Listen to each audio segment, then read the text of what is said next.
Assalamualaikum warahmatullahi wabarakatuh. Halo gengs, jumpa lagi nih bersama Michan di channel Kisah Misteri. Oke, sebelumnya Michan mau tanya dulu nih sama kalian gengs. Dari kalian, adakah yang sudah pernah mendaki gunung? Michan yakin sih, pasti kebanyakan dari kalian itu sudah pernah mendaki gunung. Bagi kalian yang sudah mendaki gunung, pengalaman apa aja nih yang kalian dapatkan ketika mendaki gunung? Bagi kalian yang mau cerita ataupun membagi pengalaman kalian, silakan ya tulis di kolom komentar. Michan tunggu cerita kalian. Tapi sebelumnya pasti kalian bertanya-tanya kan gengs, kenapa Michan tanya-tanya seperti ini? Jawabannya, karena ini menyangkut dengan cerita yang bakalan Michan bawa ini. Jadi cerita ini itu bertema tentang pendakian gunung dan masih berbau mistis tentang pesugihan. Jadi cerita ini itu berjudul akibat pesugihan bapaknya, si anak berubah jadi pocong saat mendaki di Gunung Salak. Oke, pasti kalian sudah gak sabar kan pengen mendengar ceritanya. Langsung saja kita masuk ke ceritanya. Ciao. Akibat pesugihan bapaknya, si anak berubah jadi pocong saat mendaki Gunung Salak. Hidup di Jakarta, keluarga Pak Dandi tak pernah punya masalah soal uang. Telah sejak beberapa tahun belakangan, Pak Dandi menjadi direktur utama sebuah perusahaan tambang dalam negeri yang cukup besar. Ia dan keluarga melihat segala hal yang mereka punyai layak disebut kaya raya. Meski begitu, ia dan istrinya hidup penuh kesepian. Ririn, anak satu-satunya Pak Dandi, sudah beranjak dewasa dan mulai kerap meninggalkan rumah.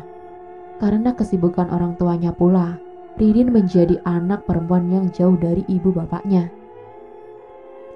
Kebutuhan-kebutuhannya amat tercukupi, namun kedekatan emosionalnya begitu kurang. Suatu hari, lantaran lelah dengan kegiatan perkuliahan, Ririn memutuskan mendaki Gunung Salak di Sukabumi bersama teman-temannya. Ia berangkat dengan 5 orang lain, lantaran saat itu sedang musim penghujan. Salah satu temannya mengimbau Ririn untuk tak lupa membawa mantel guna berjaga-jaga. Menurut apa kata temannya, dibawalah sebuah mantel yang tergeletak di ruang tamu rumah sesaat sebelum Rini berangkat ke tempat perkumpulannya dengan teman-teman di stasiun Senen. Belakangan, ia baru tahu kalau mantel itu ialah milik bapaknya. Singkat kata, sesaat setelah semua orang berkumpul, Ririn dan kelima temannya lantas menuju kaki Gunung Salak. Mereka memulai pendakian pada pukul 5 sore. Sekitar 4 hingga 5 jam pendakian, mereka hampir sampai di pos tempat mereka akan menginap. Namun, hujan tiba-tiba jatuh begitu derasnya. Lantaran kedinginan, Ririn dan teman-temannya lantas mengeluarkan mantel masing-masing dari tas dan memakainya. Semuanya berjalan lancar dan tak ada keanehan sama sekali sebelum Ririn mulai menggunakan mantel bapaknya yang ia bawa. Sesaat setelah Ririn menggunakan mantel itu, teman-temannya mendapati wajah Ririn berubah. Berangsur-angsur, mantel abu-abu yang Ririn pakai itu berubah warna menjadi putih kotor, mirip dengan kain kafan yang telah tua. Teman-temannya yang melihat kejadian itu dengan mata kepala mereka sendiri, 2 di antara mereka perempuan, menjerit-jerit dan hampir pingsan. Ketika mantel tersebut melekat di tubuh Ririn lalu terlihat seperti mayat hidup. Kaki dan wajahnya putih dan hampir membusuk, dan bau dengan mayat yang telah dikubur lama menyebar kemana-mana. Di sisi lain, Ririn sendiri tak paham apa yang sebenarnya terjadi dengan dirinya. Ia hanya menjerit-jerit dan menangis, meminta teman-temannya melepaskan mantel itu. Sementara teman-teman Ririn melihat Ririn sebagai pocong. Namun di sisi lain, teman-temannya tak bisa melakukan apapun. Mereka hanya bisa melongok keheranan, bercampur rasa takut, tak tahu apa yang harus dilakukan. Semakin mereka hendak melepaskan mantel itu dari tubuh Ririn, tubuh mereka akan terpental dengan sendirinya, karena menyentuh mantel itu rasanya panas sekali.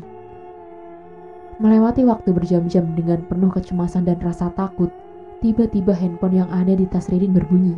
Saat itu Ririn masih berteriak-teriak minta tolong.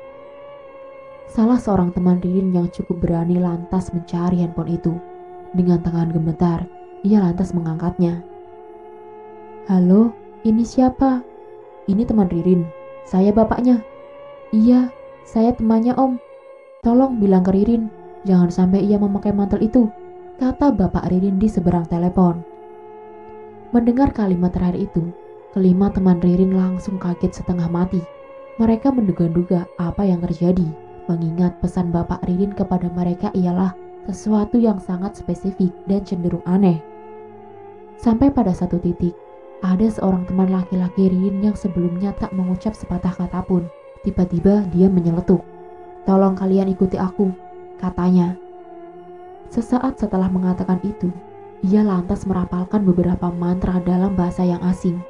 Teman-temannya yang ada di situ mengikutinya. Setelah rapalan mantra itu berakhir, mereka semua mendapati Ririn jatuh pingsan. Dengan mantel yang sudah lepas dari tubuhnya, ya, Ririn telanjang. Sesaat setelah mereka memakaikan Ririn baju dan membawanya ke tempat yang aman, salah seorang temannya menanyai Ririn soal apa yang ia rasakan. Menjawab pertanyaan temannya, Ririn malah bingung. Ia tak ingat sama sekali apa yang baru saja terjadi. Sementara tiba-tiba handphone Ririn bergetar lagi. Seorang yang berada jauh dari tempat itu menanyakan keadaannya, berharap ia tidak apa-apa. Ya, orang itulah yang tega membuat anaknya jatuh sebagai tumbal pesugihannya sendiri, Pak Dandi. Dan selesai. Sekian dan itulah akhir dari kisah misteri yang berjudul Akibat pesugihan bapaknya, si anak berubah jadi pocong saat mendaki di Gunung Salak. Akhir kata, Michan ucapkan terima kasih kepada kalian ya gengs, yang sudah mau menonton video kali ini. Dan tak lupa Michan ingatkan untuk tekan tombol like, comment, share, dan subscribe ya gengs. Dan tekan juga tombol lonceng untuk mengaktifkan notifikasi cerita-cerita yang selanjutnya. Bye-bye, wassalamualaikum warahmatullahi wabarakatuh.